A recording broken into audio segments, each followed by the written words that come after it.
भद्रं कर्णेभिः शृणुयाम देवाः भद्रं पश्येमाक्षभिर्यजत्राः स्थिरैरङ्गैस्तुष्टुवागुंसस्तनूभिः व्यशेम देवहितं यदायुः स्वस्ति न इन्द्रो वृद्धश्रवाः स्वस्ति नः पूषा विश्ववेदाः स्वस्ति नस्तार्क्ष्यो अरिष्टनेमिः स्वस्ति नो बृहस्पतिर्दधातु ఓం శాంతి శాంతి శాంతి 234 పేజీ 73వ కారిక యోస్తి కల్పిత సంవృత్యా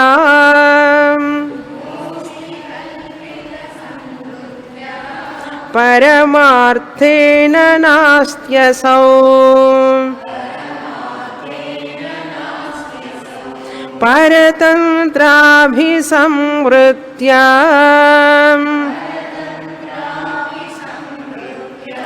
स्यान्नास्ति परमार्थतः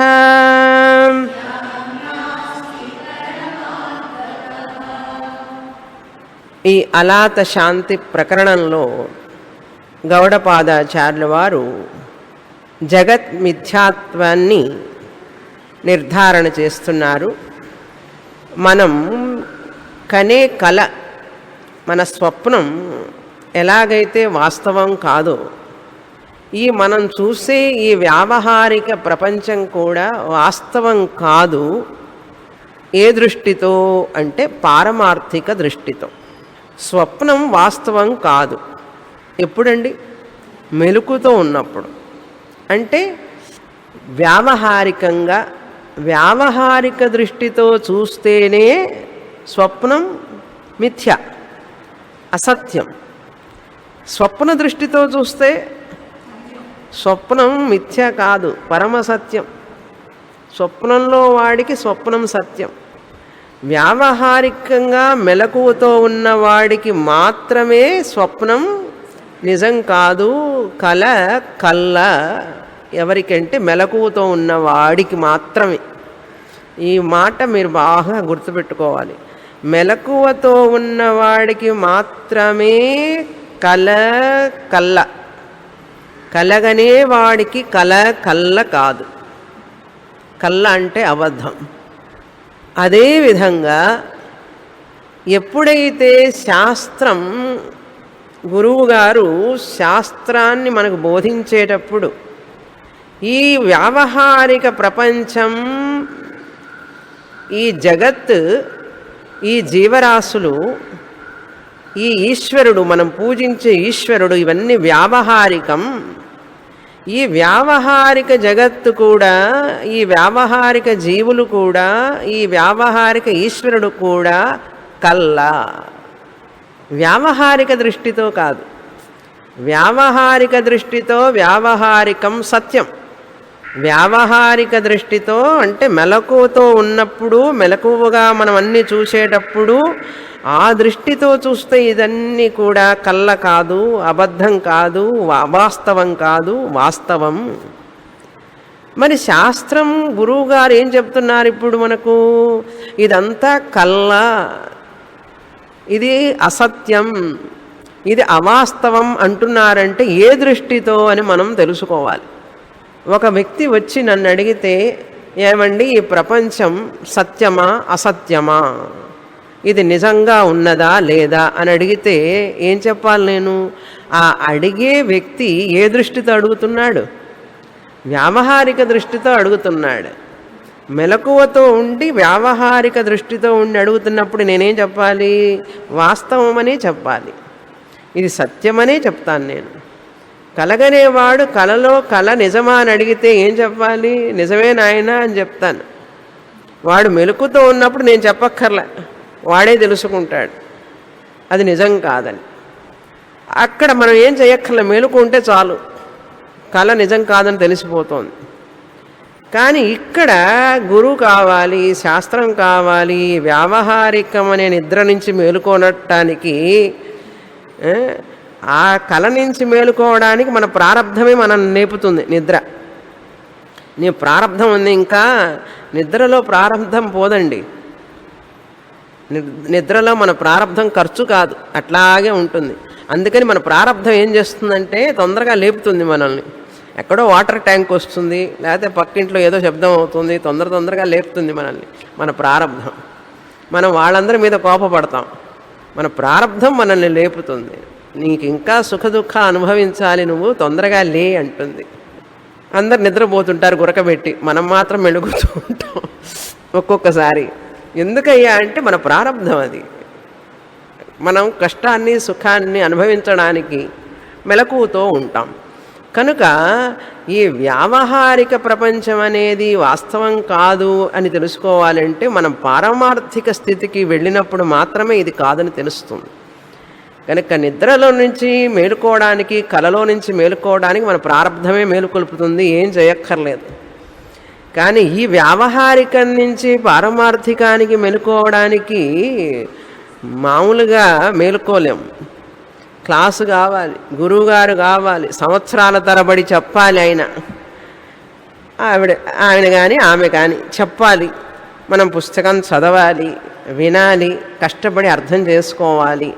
అప్పుడు మాత్రమే మనకు ఈ పారమార్థిక స్థితి కలుగుతుంది, జ్ఞానం కలుగుతుంది. అంతవరకు ఈ వ్యావహారికం సత్యంగానే అనిపిస్తుంది. ఇప్పుడు వింటూ ఉంటున్నాం, ఎప్పటికో ఒక రోజుకి మనకు కూడా ఈ వ్యావహారికమనే అజ్ఞాన నిద్ర నుంచి మేలుకుంటాము అనే ఆశతో శాస్త్రమాత మనకు చెప్తోంది.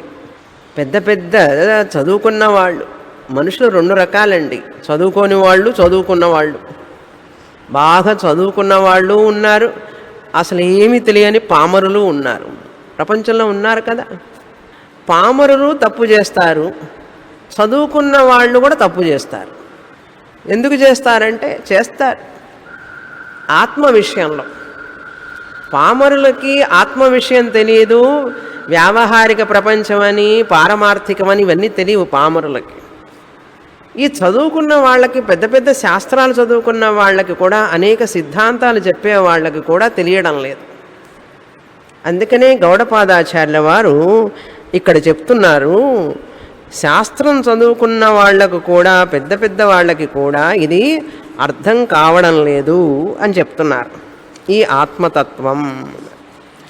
కనుక ఆయన ఏమంటున్నారంటే చదువుకోని వాళ్ళు, చదువుకున్న వాళ్ళు, వీళ్ళందరూ కూడా, ఈ చదువుకున్న వాళ్ళంతా పెద్ద పెద్ద సిద్ధాంతాలు చెప్పేవాళ్ళు, వాళ్ళు కూడా తప్పటడుగు చేస్తున్నారు ఆత్మ విషయంలో.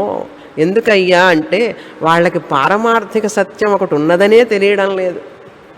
చాలామందికి పారమార్థిక సత్యం విశిష్టాద్వైతంలో కానీ, ద్వైతంలో కానీ, సాంఖ్య, న్యాయ, యోగ, వైశేషిక, పూర్వమీమాంస, వీళ్ళెవ్వరూ కూడా పారమార్థిక సత్యాన్ని ఒప్పుకోరు. మనం ఎలా చెప్తున్నామంటే స్వాప్నిక జగత్, స్వప్నం అనేది ఒక ప్రపంచం, అది ఉన్నదా లేదా?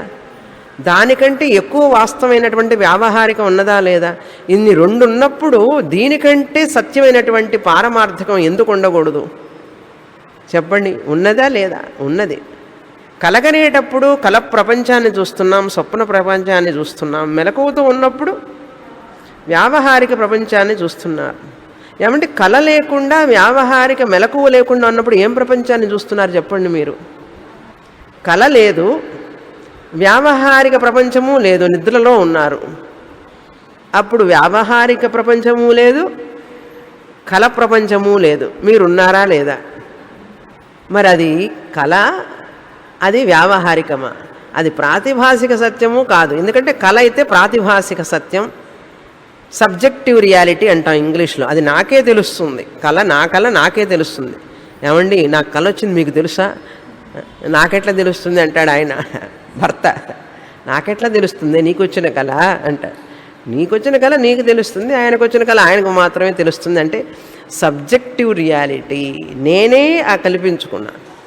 కళ లేని స్థితి ఒకటి ఉన్నది కదా. మనం రాత్రంతా కలగంటూ ఉంటామా? లేదు కదా. కాసేపు వస్తుంది, కొన్ని నిమిషాలు పోతుంది. మెలకువతో ఉన్నప్పుడు, ఇప్పుడు మెలకువతో ఉన్నారు మీరు. ఈ రెండు కాకుండా మనకు ఇంకొక అవస్థ ఉంది కదా, సుషుప్తి అవస్థ. అక్కడ కళ లేదు, మీరు లేరు. మీ పిల్లలు, ఇల్లు, వాకిలి, కష్టాలు నష్టాలు అన్నీ ఏమీ లేవు. మరి ఈ యొక్క ప్రాతిభాసిక సత్యము లేదు, వ్యావహారిక సత్యము లేదు, ఈ రెండు లేకుండా మరి నేను ఉన్నానా లేదా? అక్కడ ఉన్నాను కదా, హాయిగా నిద్రపోతున్నాను కదా. మరి ఏమిటండి అది అన్నారు. చెప్పండి మీరే. నా పారమార్థిక స్థితిలో ఉన్నాను నేను. వ్యవహారం చెయ్యడం లేదు, వ్యవహారం చెయ్యని స్థితి అది. కళ కూడా లేదు. ఈ రెండు లేని స్థితి ఒకటి ఉన్నదా లేదా? నాకు ప్రతిరోజు వస్తున్నదా లేదండి మనకు అది? అడగకుండా అప్పుడప్పుడు క్లాసులో కూడా ఎంత చక్కగా వస్తుంది. రాత్రి అయ్యేటప్పటికి అందరం ప్రిపేర్ అవుతాం నిద్రపోవడానికి. ఎప్పుడు నిద్రపోదామా, ఎప్పుడు నిద్రపోదామా. లేవడానికి ఇష్టపడం కదా, నిద్ర లేవడానికి ఇష్టపడం, ఇంకాసేపు పడుకుందాంలే అనిపిస్తుంది. ఎందుకు అంటే అక్కడ మనకు వ్యవహారము లేదు, ప్రాతిభాసికమైన కళ లేదు, రెండు లేకపోయినా నేను ఉన్నాను కనుక నా నిజస్వరూపంలో ఉన్నాను, నేను ఆత్మస్వరూపంలో ఉన్నాను. అదే నా యొక్క పారమార్థిక స్థితి. అది మనం తెలుసుకోవాలి. ఇప్పుడు కూడా ఆత్మ అయిన నేను ఎప్పుడు పారమార్థిక సత్యాన్ని వ్యవహారం చేస్తున్నా కూడా నేను పారమార్థిక సత్యాన్ని, కలలో మనస్సు ద్వారా వ్యవహారం చేస్తున్నా కూడా కల ప్రపంచంలో నేను పారమార్థిక సత్యాన్ని.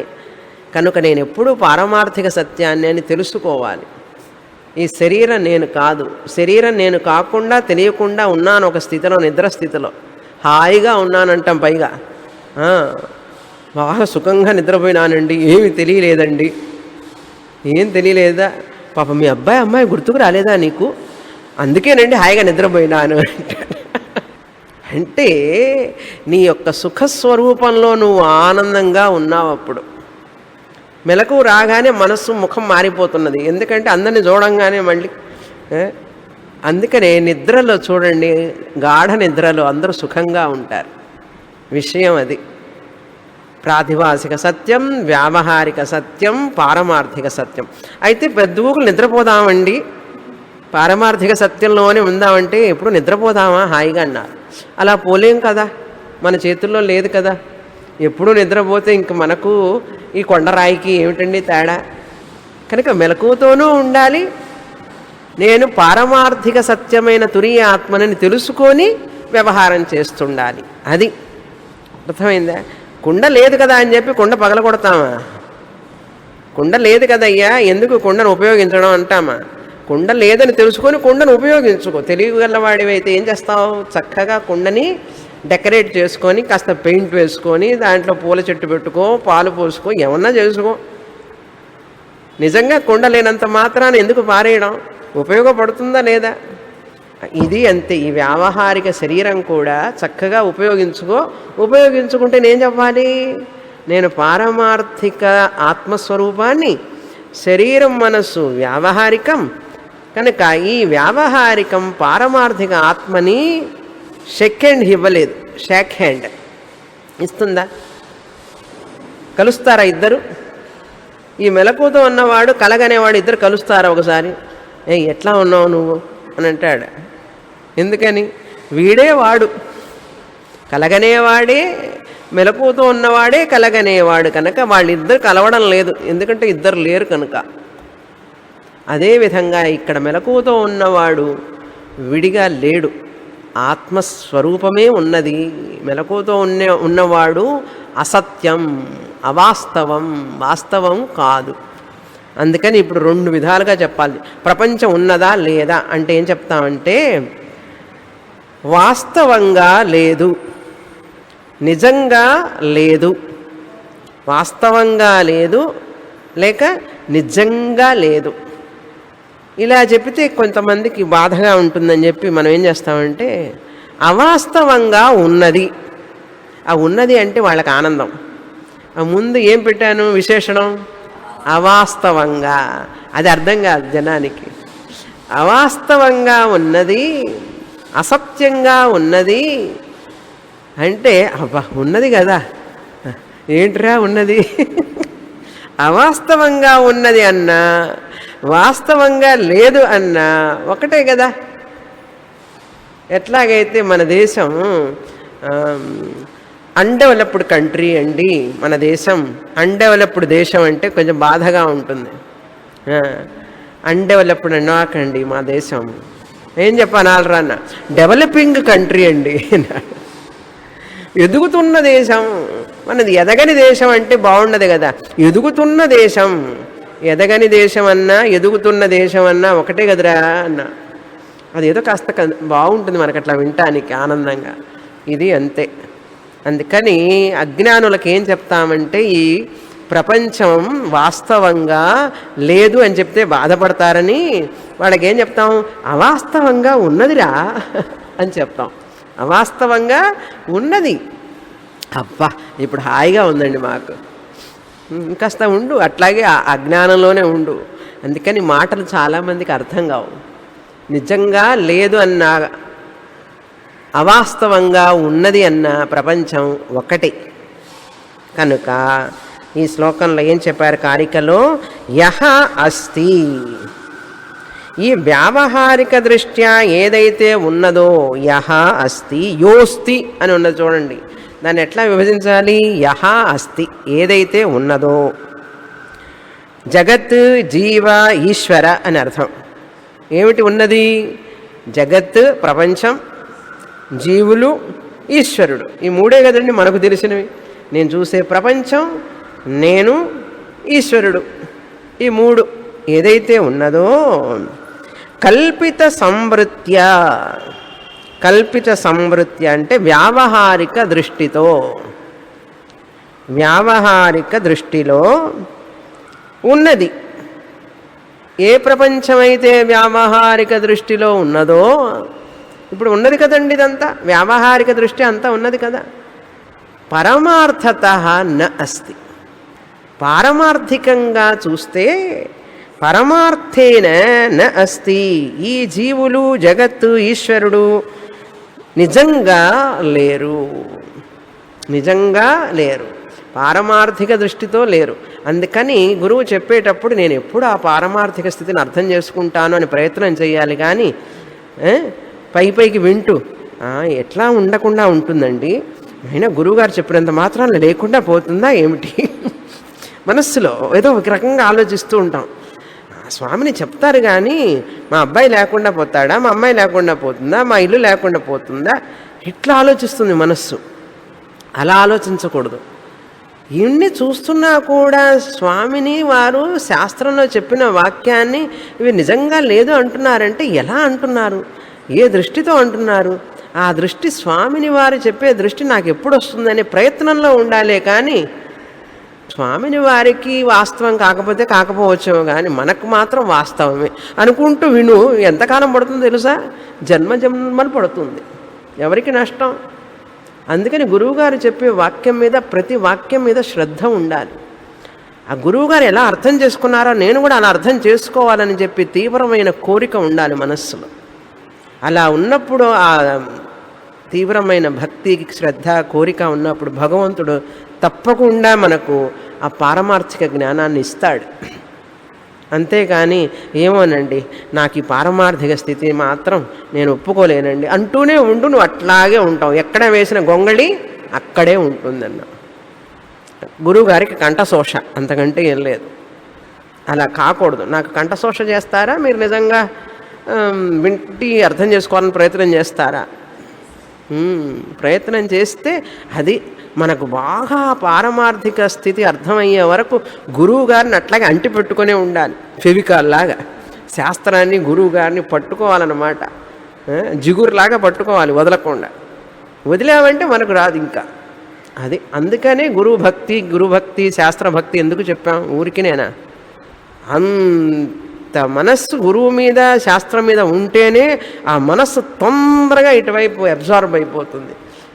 మనకేమో కొడుకు మీద, కూతురు మీద, ఇంటి మీద, ఆటన్నిటి మీద పట్టుకొని ఇటు కొంచెం కొంచెం అప్పుడప్పుడు వారానికి ఒక్కసారి ఇంట్లో ఉన్నా కూడా, అవన్నీ చేస్తున్నా కూడా మనస్సు మాత్రం ఇక్కడే ఉండాలి. అలా ఉంటే ఆయనకి తెలుసు, గురువుగారికి తెలియకపోయినా భగవంతుడికి తెలుసు కదా. కనుక ఏం చేయాలి? పరమార్థేన న అస్తి. తర్వాత పరతంత్రాభిసంవృత్య స్యాత్ పరమార్థేన న అస్తి. రెండో లైన్లో ఈ ద్వైత ప్రపంచం, ద్వైతం అంటే వేరువేరుగా అనేక రూపాలు, అనేక పేర్లు, అనేక వస్తువులు, అనేక విధాలుగా ఈ ద్వైత ప్రపంచం పరతంత్రాభిసంవృత్య, పర అంటే అన్య మతాలు, పరతంత్ర అంటే అన్య మతాలు, తంత్రం అంటే శాస్త్రం, పర అంటే అన్యం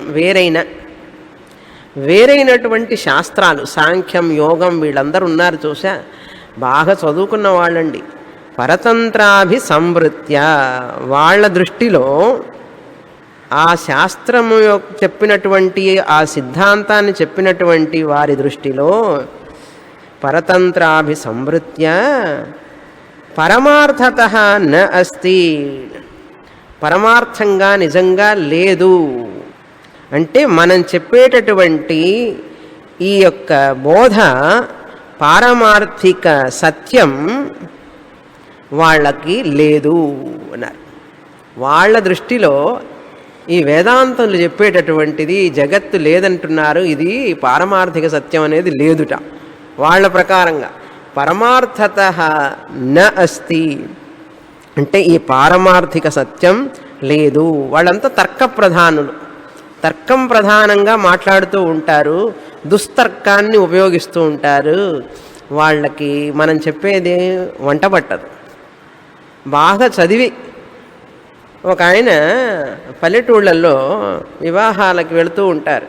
పల్లెటూళ్ళల్లో గుమ్మాలన్నీ పొట్టిగా ఉంటాయి, ఎన్నో గదులు ఉంటాయి, ప్రతి గదికి ఒక గుమ్మం ఉంటుంది. గుమ్మం తెలుసు కదా పైన. అక్కడ పొట్టికి ఈయన ఒక ఆయనేమో అక్కడికి వచ్చిన ఆయనకి పొడుగ్గా ఉంటాడు ఆయన.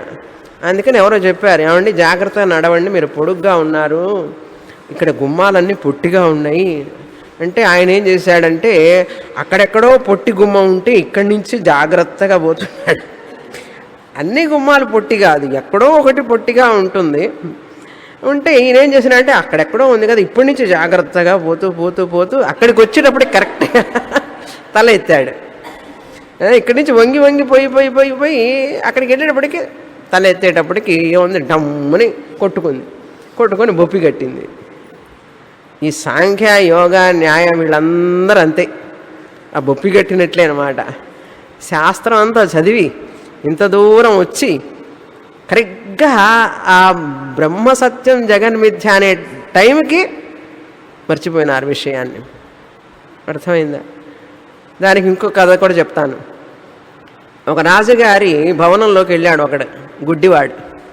నేను గుడ్డివాడినండి, నాకేమైనా సహాయం చేయండి అని అడగడానికి వెళ్ళాడు గుడ్డివాడు రాజుగారి భవనంలోకి.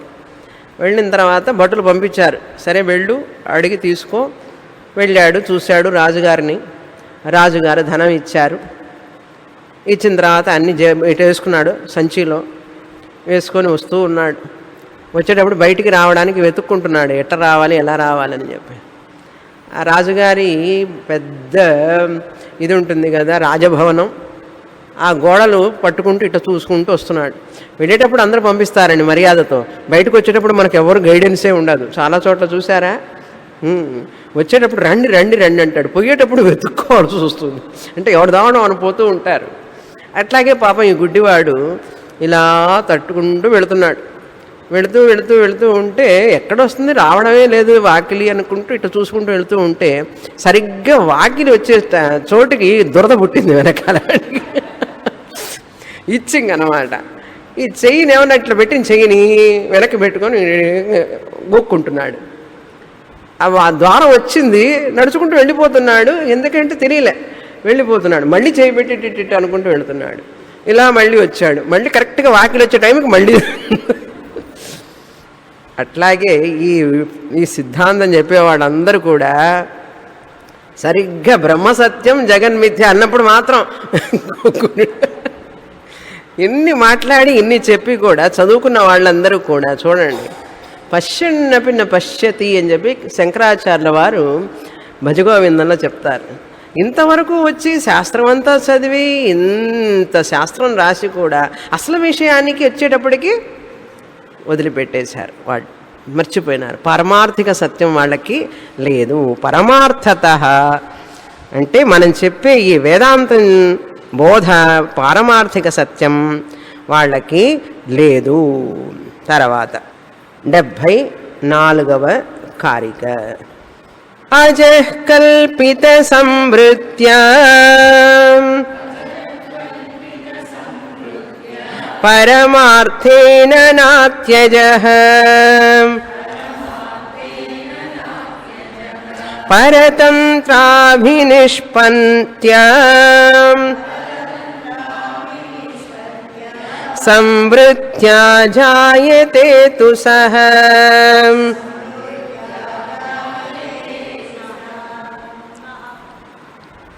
సహ తెలుగులో నహలాగా కనపడుతుంది. సా నా ఆ పైన కొమ్ము కొంచెం దూరంగా ఉండాలి. సహ. ఈ కారికలో ఒక ప్రశ్న వస్తుంది.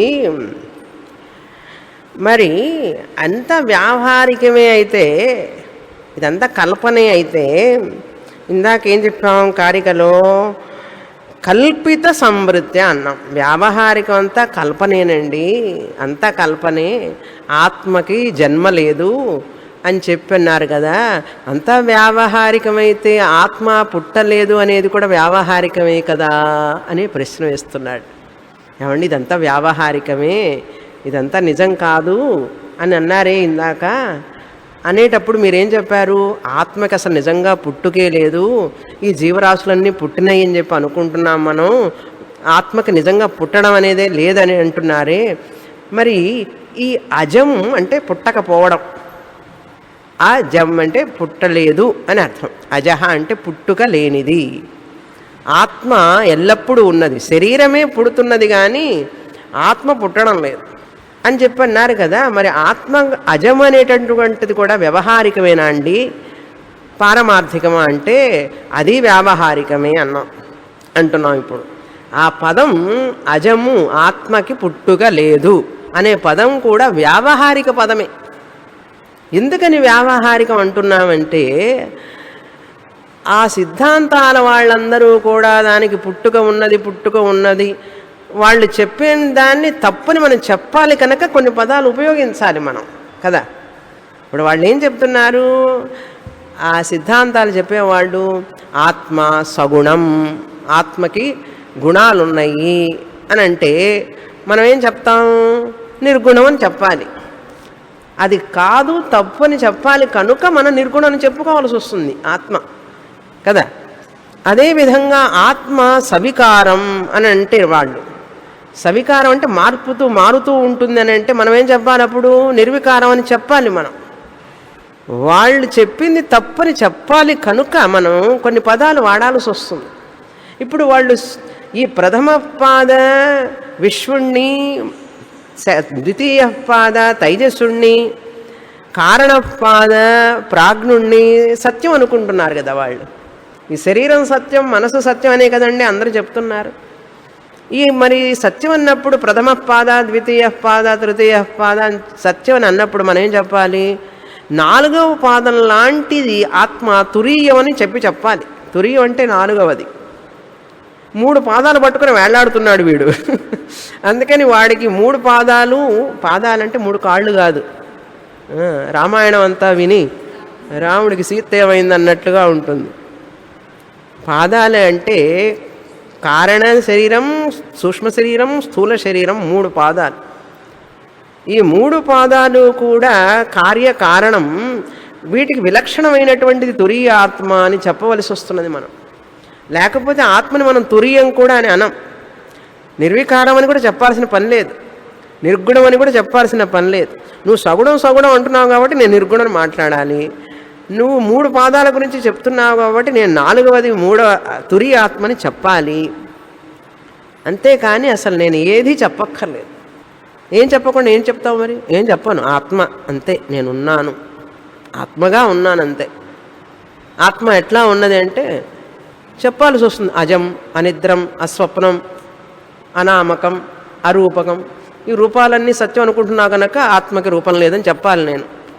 ఈ నామాలు పేర్లన్నీ సత్యం అనుకుంటున్నావు కనుక ఆత్మానికి నామము లేదు అని చెప్పాల్సి వస్తుంది.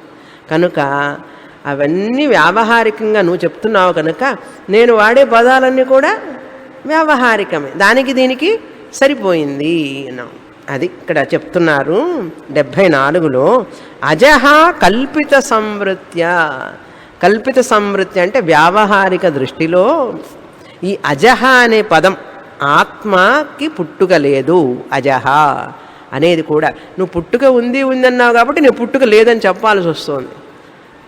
అది వ్యావహారికంగా నువ్వు ఉపయోగించావు, నేను వ్యావహారికంగానే ఉపయోగిస్తాను. కనుక అజహ కల్పిత సంవృత్య పరమార్థేన న అపి అజహ. కల్పిత సంవృత్య అజహ అపి పరమార్థేన న అజహ. నిజంగా పరమార్థిక దృష్టితో చెప్తే ఆత్మ పుట్టుక లేనిది కూడా కాదు, పుట్టుక లేనిది కూడా కాదు. ఇప్పుడు ఇది తెలుపు అని ఎందుకు చెప్పాలండి? ఇది పక్కన ఎర్రది ఉన్నది కనుక తెలుపు అని చెప్పాలి కదా. వేరు చేసి ఇప్పుడు తెలుపు ఎర్ర పుష్పం ఉంది కనుక నేను ఇప్పుడు దీనికి కలర్ రంగు చెప్పాలి, దీన్ని ఎరుపు పుష్పం అనాలి. ఎందుకనాలి? ఇక్కడ తెల్ల పుష్పం ఉంది కనుక అది ఇది కాదు కనుక చెప్పాలి. అట్లాగే ప్రతిదీ మనం వాడే ప్రతి పదం అంతే. మరే ఆ పొడుగ్గా ఉన్నాయని పిలవరా అన్న, ఎందుకు? అక్కడ పొట్టివాళ్ళు ఉన్నారు, ఆయన్ని పిలవరా అంటే ఎవరిని పిలుస్తాం? ఆయన్ని పిలవరా అంటే ఎవరండి అని అడుగుతారు. ఎవరిని పిలవాలండి అంటాడు. ఆ పొడుగ్గా ఉన్నాడు చూసా, ఆయన్ని పిలు అని చెప్తాం. కనుక అదేవిధంగా ఆత్మ కూడా ఇక్కడ ఏ పేర్లు అవసరం లేదు ఆత్మకి. తురియమను, అజమను, లేకపోతే ఏ పేరైనా కూడా దానికి అవసరం లేదు అస్సలు. వాళ్ళందరూ ఏవో చెప్తున్నారు కనుక అవన్నీ తప్పని చెప్పాలి కనుక మనం దానికి ఆపోజిట్ చెప్పుకోవాలి. అది పరమార్థేన న అజహ. ఆత్మ అజహ కూడా కాదు, పుట్టుక లేనిది కాదు. అప్పుడు పుట్టుక ఉందా అన్నాడు. పుట్టుక ఉన్నది కాదు, పుట్టుక ఉన్నది కాదు, పుట్టుక లేనిది కాదు. అదేమిటండి? ఏదో ఒకటి ఉండాలిగా అన్నాడు. ఏదో ఒకటి ఉంటే మళ్ళీ వ్యావహారికం అయిపోతుంది. అదే పారమార్థిక సత్యం అంటే. పుట్టుక లేనిది కాదు, పుట్టుక ఉన్నది కాదు ఆత్మ. రెండవ లైన్ చూడండి. పరతంత్రాభినిష్పత్య. సేమ్ లైక్ 73వ శ్లోకం లాగానే పరతంత్రాభినిష్పత్య అంటే ఈ పరమతాల దృష్టిలో వారి ప్రకారం పరతంత్రాభినిష్పత్య సహాతు జాయతే సంవృత్య. వ్యావహారిక పరంగా ఈ పరమతాల వాళ్ళకి దానికి జన్మ ఉందని చెప్తున్నారు కదా, వాళ్ళు జన్మ ఉంది అంటున్నారు కనుక నేను అజహ చెప్పాలి. పారమార్థికంగా చూస్తే అసలు అజహ అని కూడా నాకు చెప్పక్కర్లేదు అన్నాడు. ఏమండి? రెండోది ఉంటే కదండి చెప్పడానికి ఏదైనా నిజంగా సత్యమైనది రెండోది లేదు కదా. ఇంకా అట్లప్పుడు ఈ పోలికలు ఇవన్నీ ఎందుకు వస్తాయండి? పోల్చడం అనేది వస్తుందా? రాదు కదా అంటున్నారు. తర్వాత 75వ కారిక. ఈ యొక్క సాంఖ్య న్యాయ కొన్ని మతాల వాళ్ళ ప్రకారం ఆత్మ అనేది మనస్సు ఆత్మ కలిసినప్పుడు చైతన్యం పుడుతుంది. మనస్సు ఆత్మ కలిసినప్పుడే మన ఆత్మ సంయోగం వలన చైతన్యం పుడుతుంది. నీకు చేతనం ఎట్లొచ్చింది? ఇప్పుడు నీకులో చేతనం ఎరుక వచ్చింది కదా. ఎరుక అంటే చేతనత, సెన్షియన్సీ అంటారు. ఎలా వచ్చిందిరా అంటే ఏముందండి, మనసు ఆత్మ రెండు కలిసినాయి, కలవంగానే తెలుస్తున్నది అన్నాడు. నిద్రలో ఏమైనా తెలుస్తున్నదా? ఏం తెలియడం లేదు కదా. మరి అప్పుడు ఏమైందిరా అంటే అప్పుడు మనస్సు ఆత్మ విడిపోయినాయండి అన్నాడు. మెలకు రాగానే రెండు కలుస్తాయిట, కలిసినప్పుడు నీకు తెలుస్తుంది. ఏం తెలుస్తుంది? గిచ్చితే తెలుస్తుంది. గాఢ నిద్రలో ఉన్నప్పుడు ఏమీ తెలియదు. గాఢ నిద్రలో ఉన్నప్పుడు ఏమీ తెలియదు మనకు. అంటే ఇప్పుడు ఏమైంది? ఆత్మ మనస్సు డైవర్స్ అని అర్థం, విడిపోయినాయి. అవి విడిపోవడం వల్ల చేతనం తెలియలేదు. ఎప్పుడైతే మెలకు రాగానే ఏమైంది? ఉలిక్కి పడతాం చూడండి, ఒక్కోసారి ఉలిక్కిపడి లేస్తాం, చేతనం వచ్చేసింది. ఎట్లా వచ్చిందిరా అంటే ఆత్మ మనసు కలిసినాయండి అన్న. ఇది వాళ్ళ సిద్ధాంతం. ఆత్మ ఏమిటి, మనస్సు ఏమిటి, కలవడం ఏమిటి? ఆత్మ ఎప్పుడూ ఉన్నది నాయన. అక్కడ మరి నిద్రలో చేతనం తెలియలేదు అంటే ఇంద్రియాలు మనస్సు అన్నీ కూడా పనిచేయడం కొంచెంసేపు ఆగిపోయింది, కానీ అది మనస్సు పనిచేయకపోవడం వల్ల చేతనత తెలియలేదు. మనస్సు మళ్ళీ మేలుకోగానే చేతనం అట్లాగే ఉంది. అది వాళ్ళ సిద్ధాంతం. మనకు ఒక్కొక్కసారి వాళ్ళు చెప్పేది అసలు అర్థం కాదు. ఇంకా మీదే నయం, వేదాంతమే బాగా అర్థమవుతుంది మనకు. కనుక ఇప్పుడు 75వ కారికలో ఏం చెప్తున్నారంటే చాలా ముఖ్యమైన కారిక. తత్ర ద్వయం న విద్యతే. చదవాలి. ఓకే. అభూతాభినివేశోస్తి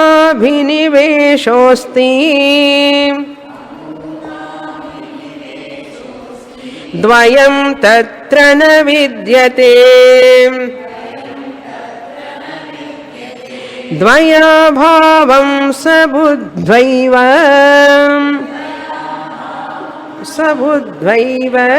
నిర్నిమిత్తో న జాయతే.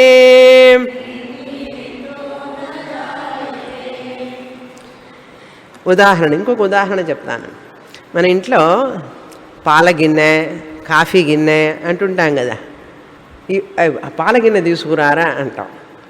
పాల గిన్నె అంటే పాలు ఉన్న గిన్నె, కాఫీ గిన్నె అంటే కాఫీ ఉన్న గిన్నె.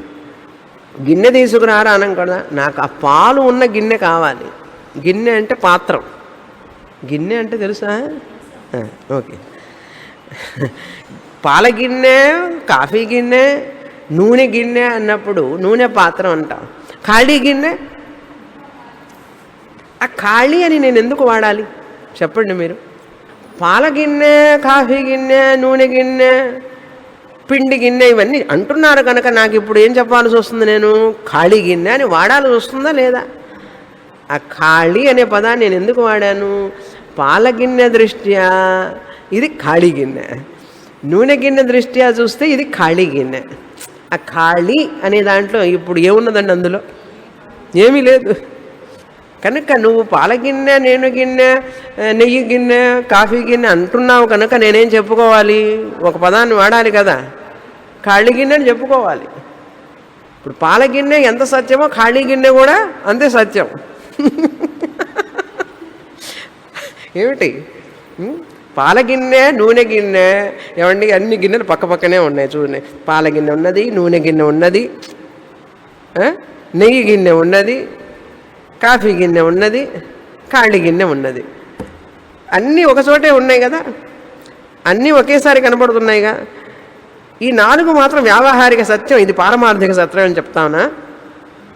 పాల గిన్నె చూసేవాడే ఖాళీ గిన్నె చూస్తున్నాడు, అవునా? కాఫీ గిన్నె చూసేవాడే ఖాళీ గిన్నె కూడా చూస్తున్నాడు. ఇది కూడా వ్యావహారికమే. అదేవిధంగా ఆత్మ సవికారం, సగుణం అని నువ్వు అంటుంటే నేను చెప్పుకోవాలి నిర్గుణం, ఖాళీ గిన్నెలాగా నిర్గుణం, నిర్వికారం, తురీయం అని చెప్పుకోవాల్సి వస్తుంది. ఇది వ్యవహారికమే, అది వ్యవహారికమే. అర్థమైందా? కొంచెం అర్థమైంది, బాగానే అర్థమైంది రండి. అవును. అదేవిధంగా ఈ వర్ణాలన్నీ కూడా డిస్క్రిప్షన్స్ అంటారు. ఈ వర్ణనాలు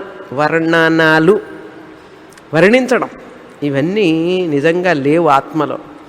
నీకు పెడబుద్ధి పుట్టి అవన్నీ ఆత్మ మీద ఆరోపిస్తున్నావు కనుక అవి లేవు అని నేను చెప్పుకోవాల్సి వస్తున్నది. ఎవరు? వేదాంతి అంటున్నాడు వాళ్ళందరితో. వాళ్ళు రకరకాలుగా పేర్లు పెట్టి పెట్టి పెట్టి ఆత్మని హింస పెడుతున్నారు ఆత్మని. అందుకని అవన్నీ లేవని చెప్పు. బృహదారణ్య ఉపనిషత్తు చెప్తుంది. అనణు, అస్థూలం, అహ్రస్వం, అదీర్ఘం, అలోహితం, అఛాయం ఇవన్నీ చెప్తుంది. ఎన్ని రకాలుగా చెప్తుందో బృహదారణ్య ఉపనిషత్తు. ఎందుకు చెప్పాల్సి వచ్చింది? వాళ్ళందరూ అట్లా అనుకుంటున్నారు కనుక ఇలా చెప్పాల్సి వచ్చింది. లేకపోతే అసలు ఆత్మకి ఏ పేరు లేదు, పేరు ఊరు లేని ఆత్మ. ఇదే విషయం చెప్పేటప్పుడు ఇంకో మాట గుర్తుకొస్తుంది నాకు. మనం ఏం మతం?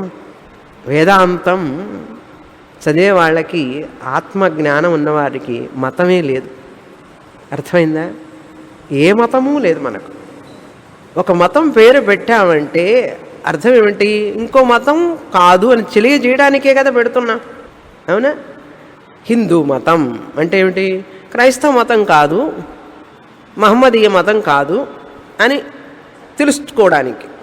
ఒక మతం పేరు చెప్పాము అంటే ఇంకొక మతం కాదని తెలియజేయడానికి కోసమే కదా చెప్పుకుంటున్నాం. భారతదేశంలో పుట్టి సనాతన ధర్మాన్ని తెలుసుకొని నేను ఆత్మస్వరూపాన్ని తెలుసుకున్న తర్వాత వాళ్ళకి ఏ మతం అండి? ఆత్మకు మతం ఉన్నదా? లేదు. కనుక ఒక సన్యాసి లేక సన్యాసిని జ్ఞానికి మతం అనేది లేదు. మరి బొట్టు పెట్టుకుంటున్నారు కదండి, ఇది పెట్టుకుంటున్నారు కదండి. రోమ్లో ఉన్నప్పుడు రోమన్లాగా ఉండాలి, అర్థమైందా? ఇక్కడ అందరూ ఎలా వస్త్రాలు ధరిస్తున్నారు, ఎలా అలంకరించుకుంటున్నారో దానికి తగినట్లుగా ఉండడం కోసమే కానీ లేకపోతే ఇవన్నీ కూడా అవసరం లేదు. ఇవన్నీ కూడా అవసరం లేదు. కాకపోతే సమాజంలో ఉంటున్నాం కనుక మనం కొన్ని అలా ధరించడం ఆ సమాజానికి తగినట్లుగా ఉండాలి అంతే. దానికోసమే కానీ ఇవన్నీ కూడా అక్కర్లేదు. రుద్రాక్ష మాలలు కానీ బొట్లు, విభూది, చందనాలు ఇవన్నీ అక్కర్లేదు అస్సలు. అర్థమైందా? ఏ మతం అనేదే లేదు. పారమార్థిక దృష్టితో చూస్తే మతం అనేదే లేదు అస్సలు. మనకు వైదిక మతం అంటావా? అది కాదు. వైదిక మతం అనేటప్పటికీ వైదికం కాని వాళ్ళు ఒకటి ఉన్నది అని అర్థం వస్తుంది. పోలికలు వస్తున్నాయి ఎక్కడ చెప్పినా కూడా. అందుకని నువ్వెవర్రా అంటే మౌన వ్యాఖ్య మాట్లాడద్దు, ఏం చెప్పద్దు. అందుకని నోరు తెరిస్తే అజ్ఞానం, నోరు తెరిస్తే అజ్ఞానమే. ఏముంది? ఏది మాట్లాడినా కూడా అజ్ఞానమే కదా బయటపడుతున్నది. పేర్లు, నామాలు, రూపాలు, హెచ్చు తగ్గులు, తారతమ్యాలు ఇవే కదండి మాట్లాడతాం ఎంత మాట్లాడినా. కనుక శాస్త్రం బోధించడం కోసం ఏదో చెప్పాలి కనుక, మనకు అర్థం కావాలి కనుక, కొంత భాషను మనం ఉపయోగించుకోవాలి కనుక ఉపయోగిస్తున్నాం. అందుకని భాషను దాటిపోవాలి మనం. ఈ శబ్దం జాలం మహారణ్యం, శబ్దాల్లోకి వెళ్ళాలి, శబ్దాన్ని అర్థం చేసుకోవాలి, అహం బ్రహ్మాస్మి అని తెలుసుకోవాలి, శబ్దానికి ఒక నమస్కారం పెట్టాలి. అది మతంలో ఉంటూ మతంలో ఎదిగి మతంలో ద్వారా చిత్తశుద్ధిని పొంది దైవారాధన. మతం అంటే ఏమిటి? దైవారాధన, పూజ అన్నీ చేస్తూ చేస్తూ చేస్తూ శాస్త్రంలోకి వెళ్ళి మతము లేదు, శాస్త్రము లేదు, ఏమీ లేదు, నేను బ్రహ్మస్వరూపాన్ని అని తెలుసుకోవాలి. అంటే ఈ శరీరం మనస్సును కూడా దాటిపోవాలి. దాటిపోవడం అంటే గడప దాటినట్టుగా దాటిపోవడం కాదు. ఇక్కడ కూర్చొనే, ఇంట్లో కూర్చొనే ఎక్కడ ఉన్నామో అక్కడే నేను ఆత్మస్వరూపాన్ని అని గ్రహించాలి. దానికి ఎంతో తపస్సు కావాలి, ఎంతో భక్తి కావాలి, ఎంతో చింతన కావాలి, ఎంతో ఆలోచన చేయాలి, ఎంతో చదవాలి. ఎంతో ఎంతో అంటే ఎంతండి? ఎంతో ఎంతో అంటే నీకు అర్థమయ్యే వరకు. అది కనుక ఆత్మ ఎప్పుడూ ఒకే రకంగా ఉన్నది. ఆత్మ ముక్తి పొందడం అనే ప్రశ్న లేదు అని తెలుసుకో. నేను బంధంలో ఉన్నాను, కష్టంలో ఉన్నాను, అదే చెప్తున్నారు ఇప్పుడు చూడండి. ద్వయం న విద్యతే తత్ర. తత్ర అంటే ఈ ఆత్మయందు ద్వైతం అనేదే లేదు అసలు. 75వ కారికలో మొదటి లైన్లో చివరిలో ద్వయం తత్ర న విద్యతే. తత్ర అంటే ఏమిటి? కుత్ర అన్నారు. ఆత్మలో అని అర్థం. ఆత్మయందు. పగలు అన్నాం అనుకోండి, అంటే ఏంటి అర్థం? రాత్రి కాదు అని అర్థం. రాత్రి పగలు కాదు అని అర్థం. వ్యతిరేక పదాలని తెలుసా? ఫుల్ మార్క్స్ వచ్చేవి. వ్యతిరేక పదాలు 5 ఇచ్చేవాళ్ళు కరెక్ట్గా. ఇంకొంచెం ఎక్కువ ఇస్తే బాగుండి అనిపించేది. వ్యతిరేక పదాలు స్కూల్లో చదువుకునేటప్పుడు వ్యతిరేక పదాలను ఇచ్చేవాళ్ళు. పొడుగు, పొట్టి, లావు, సన్నం, ఇట్లన్నమాట. తెలుపు, నలుపు, ఇట్లా ఆపోజిట్ పదాలు అన్నమాట. ఇప్పుడు అవే చదువుతున్నాం మనం. ఇవన్నీ కూడా ద్వైతం న విద్యతే. ఇవన్నీ నిజంగా ఆత్మయందు లేవు. ద్వైతం తత్ర న అస్తి. మరి కనపడేదంతా ఏమిట్రయ్యా అంటే అభూతాభినివేశ అస్తి అన్నారు. అభూత అభినివేశ అంటే అభూత అంటే లేనటువంటి, నిజం కానటువంటి. నిజం కానటువంటి దాని మీద, సత్యంగా లేనటువంటి దాని మీద అభూత కల్పన అంటారు చూసారా? మన ఊహ, మన కల్పన, అభూత అభినివేశ అంటే, అభినివేశ అంటే అబ్సెషన్. అబ్సెషన్ అంటే ఏంటో తెలుసా? ఇంకా అదే ఆలోచిస్తూ ఉంటాడు మనిషి. తింటున్నా సరే పశ్యన్ శృణ్వన్ స్పృశన్ జగ్రన్, అబ్బాయి అబ్బాయి అబ్బాయి అబ్బాయి. మన అబ్బాయి గురించి పెళ్లి కాలేదు ఇంకా, ఏం చేస్తున్నా అదే ఆలోచన. చూస్తారా? దాన్ని అభినివేశ అంటారు. ఏ పని చేస్తున్నా ఒకసారి చూడండి, మీ మనస్సులో ఏ పని చేస్తున్నా, ఎక్కడికి వెళ్తున్నా ఒక ఆలోచన మాత్రం గిరింగ్ గిరింగ్ గిరింగ్ తిరుగుతూనే ఉంటుంది. అది టాప్ ప్రయారిటీ అని అర్థం. ఏది టాప్ ప్రయారిటీ అదే ఉంటుంది. ఒక వ్యక్తి కానీ, ఒక వస్తువు కానీ, ఒక విషయం కానీ, ఒక ఈవెంట్ ఎప్పుడైనా జరిగింది, ఒకటి సంభవించిన ఒక సంభవం, జరిగిపోయినది కావచ్చు, జరగబోయేది కావచ్చు, ఒక సంభవం మనసులో ఉంటూనే ఉంటుంది. లేకపోతే ఆ వ్యక్తియే ఉంటాడు మనసులో ఎంతసేపటికి. ఎక్కడికి పోయినా, ఎక్కడికి వచ్చినా అదే ఆలోచన. పైకి మాత్రం కనపడదండి, ఎవరికి తెలియదు అది. అదే ఆలోచన, అదే వస్తువు ఉంటుంది. ఒక కారు కొనాలనుకున్నాం అనుకోండి, ఎక్కడో చూసాం ఆ కారు బాగుంది, కారు కొనే వరకు ఆ కారే వస్తుంటుంది మనసులోకి. అదే కలర్, నేను పోతున్నట్లుగా, ఆ కారులో ప్రయాణిస్తున్నట్లుగా, కారులో నుంచి దిగినట్లుగా, డ్రైవర్ తలుపు తీస్తున్నట్లుగా. ఎక్కడ కూర్చున్నావురా అంటే, ఎక్కడ కూర్చున్నాడు, ఇంట్లోనే కూర్చున్నాడు, కానీ కారులో పోతున్నట్టుగా ఊహించుకున్నాడు. దయానంద స్వామీజీ అంటుంటారు, మనం ప్రయాణం చేసేటప్పుడు ఎన్ని టికెట్ కొంటాం? నువ్వు ఒక్కడే ప్రయాణం చేస్తున్నావు, ఒక టికెట్ కొనుక్కుంటాం. ఒక టికెట్ కొనుక్కొని బస్సులో కూర్చున్నామండి, రైల్లో కూర్చున్నాం. కూర్చొని ప్రయాణం చేసేటప్పుడు నీతో పాటు ఎంతమంది వస్తారో తెలుసా? టికెట్ లేకుండా, టికెట్లెస్ ట్రావెలర్స్ ఎంతమంది తెలుసా? మీ మనస్సులో. ఊరికి వెళుతున్నారు, వంట చేసి పెట్టారు ఆయనకి, పాపం మళ్ళీ ఎలా చేసుకుంటారో ఏమో, ఎలా తింటారో ఏమో, భర్త గురించే. ఫ్రిడ్జ్లో పెట్టాను కానీ అది కూడా తీసుకొని తింటాం చేత కాదు పాపం, అంత ప్రేమ. దోశ పిండి పెట్టొచ్చాను, ఎలా దోశ వేసుకుంటారో తెలియదు పాపం ఆయనకి. ఇప్పుడు ఆయనకి టికెట్ లేకుండా నువ్వు ఆయనతో ప్రయాణం చేస్తున్నావు. దీన్ని ఏమంటారు తెలుసా? అభినివేశ అంటారు. అలాగే మన అబ్బాయిలు అమ్మాయిలు అమెరికా వెళ్ళేటప్పుడు అమ్మా నాన్న గురించి ఆలోచిస్తూ పెడతారు. టికెట్ కొన్నది ఒక్కడికే, అమ్మా నాన్న కూడా అట్లా వచ్చేస్తారు వాళ్ళతో పాటు. ఎందుకంటే ఇక్కడ 10 రోజులు 4 రోజులు ఉన్నాడు కదా, ఇంకా అమ్మా నాన్న జ్ఞాపకాలే ఉంటాయి, ఆ స్మృతులే ఉంటాయి.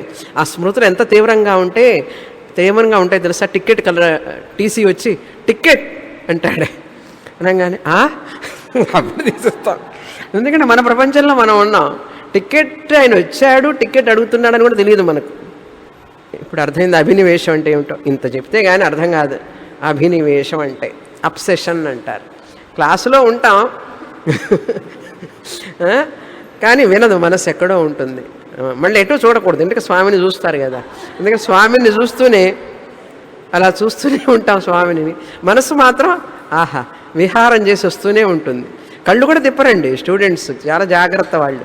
ఎందుకంటే స్వామిని టక్కు నాన్నే చెప్తారు ఏమో, ఎందుకంటే నా వైపు చూస్తే ఎట్లా అని చెప్పి. స్టూడెంట్స్ ఎంత తిరిగల వాళ్ళు తెలుసా? మనసు మాత్రం అక్కడెక్కడో ఉంటుంది. ఇది అభినివేశం అంటే. ఇంకేం కావాలి ఎంతకంటే? ఇలా పెట్టుకొని ఇట్లాంటి స్టూడెంట్స్ అందరికీ గురువుగారు చెప్తూనే ఉంటారు. పాపం ఆ పిచ్చి గురువుగారు, పిచ్చి గురుగారు అంటే పిచ్చి గురువుగారు కాదు, అమ్మాయి ఏంటంటే శిష్యుడి మనసు ఎక్కడికి పోయిందో కూడా తెలియదు ఆయనకి. సంవత్సరాల తరబడి 15 సంవత్సరాలు చెప్పుకుంటూనే ఉన్నా నేను. ఆ పరమాత్ముడికే తెలియాలి మనసు ఎక్కడుందో, ఇక్కడుందో, అర్థమవుతున్నదో లేదో. కాస్త జోక్ వేయంగానే అంటారు. జోక్ వేయంగానే అప్పుడు జ్ఞాపకం వస్తుంది. ఇదండి అభినివేశం అంటే. భార్య భర్త మీద, భర్తకి భార్య మీద, భార్య భర్తల తల్లిదండ్రులకి పిల్లల మీద, పిల్లలకి తల్లిదండ్రుల మీద, ఏదో ఒక విషయం మీద, వస్తువుల మీద, ఇంటి మీదనో. ఇల్లు కట్టే వరకు చూడండి, కొత్త ఇంటి మీద ఎంత ఉంటుంది అభినివేశం. క్రొత్త ఇల్లు కట్టేటప్పుడు ఉంటుంది ఆ అభినివేశం. భగవంతుడికే తెలియాలి, మరెవ్వరికీ తెలియదు. అంత అభినివేశం. అక్కడ టైల్స్ ఎట్లా వేయాలి, కిచెన్లో కిటికీ ఎక్కడ పెట్టాలి, తలుపులు ఎట్లాంటివి పెట్టాలి, కట్టెలు ఎట్లాంటివి వేయాలి. ఎక్కడ పోతుంది? మాండూక్యోపనిషత్తు గాలిలోకి ఎగిరిపోతుంది, పేలాల పిండిలాగా ఉన్నట్టే వెళ్ళిపోతుంది. ఇంట్లో వివాహం జరిగింది, లేకపోతే ఇంకొక సందర్భం ఏదైనా జరిగినప్పుడు మనకు ఏం రావు. ఈ ఈ ప్రవాహాల మధ్యలో వీటి ధాటికి వారానికి ఒక్కరోజు ఈ వేదాంతం ఎక్కి మనకు బుర్రలోకి అర్థమై అహం బ్రహ్మాస్మి అని చెప్పాలి అని చెప్పి గురువుగారు పాపం ఎదురు చూస్తున్నారు. వీళ్ళందరూ చెప్తారు అని చెప్తారు అనుకుంటాం. సరే, ఇప్పుడు అర్థమైంది. అభినివేశం అంటే చాలు, మరీ ఎక్కువ చెప్తే అదొక నాకు అభినివేశం అయిపోతుంది చివరికి. అభినివేశ అభూత కల్పన లేనిదాన్ని అభినివేశం అన్నమాట. ఇంకా అబ్బాయే పుట్టలేదు, అబ్బాయి పుట్టాడు, స్కూల్లో చేరాడు, కాలేజీకి వెళ్ళాడు, ఇంజనీర్ అయినాడు, సంపాదించాడు, నాకు డబ్బులు ఇచ్చాడు, ఇల్లు కట్టేశాను. ఇప్పుడే ప్రెగ్నెంటే అయింది ఆవిడ, 2వ నెల 3వ నెల. వీడు 10 నెలల తర్వాత పుడతాడు, పుట్టిన తర్వాత స్కూల్కి వెళతాడు, వెళ్ళిన తర్వాత కాలేజీకి వెళతాడు, కాలేజీకి వెళ్ళి ఉద్యోగం సంపాదిస్తాడు, ఉద్యోగం సంపాదించి డబ్బులు సంపాదిస్తాడు, డబ్బులు సంపాదించి నాకు డబ్బులు పంపిస్తాడు నెల నెల, డబ్బులు సంపాదించి మంచి ఇల్లు కడతాడు. అప్పుడు నేను మంచి అదేదో కథ ఉంది కదా, అల్లావుద్దీన్ అద్భుత దీపం, ఏదో క్యాజిల్స్ ఇన్ ద ఎయిర్, కొండలు నెడతాడు వాడు ఎక్కడున్నాడు అంటే, కొండలు నెట్టే కథ తెలుసు కదా. అట్లాగే మనందరం కూడా దాదాపు మనుషులందరూ అలాగే జీవిస్తున్నారండి. అదొక ఆనందం, కల్పనలో అదొక ఆనందం. అభినివేశ ఎటువంటి కల్పన లేనటువంటిది. ఇంకా అబ్బాయే పుట్టలేదు, పుట్టిన అబ్బాయి గురించి ఆలోచిస్తోంది. అవన్నీ జరిగేది ఎప్పుడు, ఎన్ని సంవత్సరాలు పడుతుంది? 30 సంవత్సరాలు పడుతుంది. 30 సంవత్సరాల కథ ఇప్పుడు ఆలోచిస్తున్నదండి ఇవిడే. అభూత లేనటువంటి కల్పన, అభినివేశ. తర్వాత ఇది అయింది కదా, ఈ యొక్క ద్వైతం అంతా కూడా అభూత అభినివేశ. 75వ కారికలో ఫస్ట్ లైన్లో చివరి పదం అభూత అభినివేశ తత్ర ఆత్మయందు ఈ ద్వైతం నిజంగా లేదు. 2వ లైన్లో బుద్ధ్వా ఏవ, ఇది కల్పన, అభూత కల్పన, అభినివేశము, ఇది ఊహ మాత్రమే అని తెలుసుకున్నప్పుడు, ఇంత తెలిసినా కూడా ఇది సత్యం కాకపోయినా కూడా ఎందుకని నాకు అజ్ఞానం ఉన్నది, ఎందుకు ఊహించుకుంటున్నాను నేనంటే, అదే కదా గొప్పతనం. అదే చెప్తున్నారు ఇక్కడ. ఏవం బుద్ధ్వా ఏవ ద్వయాభావం, ఈ యొక్క ద్వైతము, ఈ యొక్క ద్వయాభావం అంటే ఈ యొక్క అద్వైత ఆత్మ, బుద్ధ్వా ఏవ ద్వయాభావం, అజ్ఞానం రావడం లేదు. నిజంగా అజ్ఞానం ఉంది అని అనుకుంటున్నావు నువ్వు, నిజంగా అజ్ఞానం రావడం అనేది లేదు, నాకు ఉన్నది, నాకు తెలియదు అని చెప్పి నువ్వు అనుకుంటున్నావు. అంతా అనుకోవడమే మనిషిలో. ద్వయాభావం సహ న జాయతే నిర్నిమిత్త, నిజంగా ఇది పుట్టలేదు. న జాయతే అంటే పుట్టలేదు. ఎందుకని? నిర్నిమిత్త, అసలు ఆత్మ పుట్టడానికి, చైతన్యం పుట్టడానికి ఒక కారణమే లేదండి. కారణం ఉంటే కదా పుడుతుంది, కారణం లేనిది ఎట్లా పుడుతుందండి అంటే పుట్టదు అన్నాడు. నిర్నిమిత్త అంటే కారణం లేదు, నిమిత్తం అంటే కారణం, నిర్నిమిత్త అంటే కారణం లేదు, కాజ్లెస్, ఫ్రీ ఫ్రమ్ కాజ్, దానికి కారణమే లేదు. తురీయ ఆత్మకి కారణం అనేదే లేదు. ఈ సంసారం రావడానికి కారణం ఏమిటి అన్నాడు. కారణమే లేదు, నువ్వు ఉందనుకుంటున్నావు, కారణమే లేనిది నువ్వు ఊహించుకుంటున్నావు అన్నారు. తర్వాత కారిక 76. యదాన లభతే హేతూన్ ఉత్తమాధమ మధ్యమాన్ తదా న జాయతే చిత్తం హేత్వా భావే ఫలం కుతః.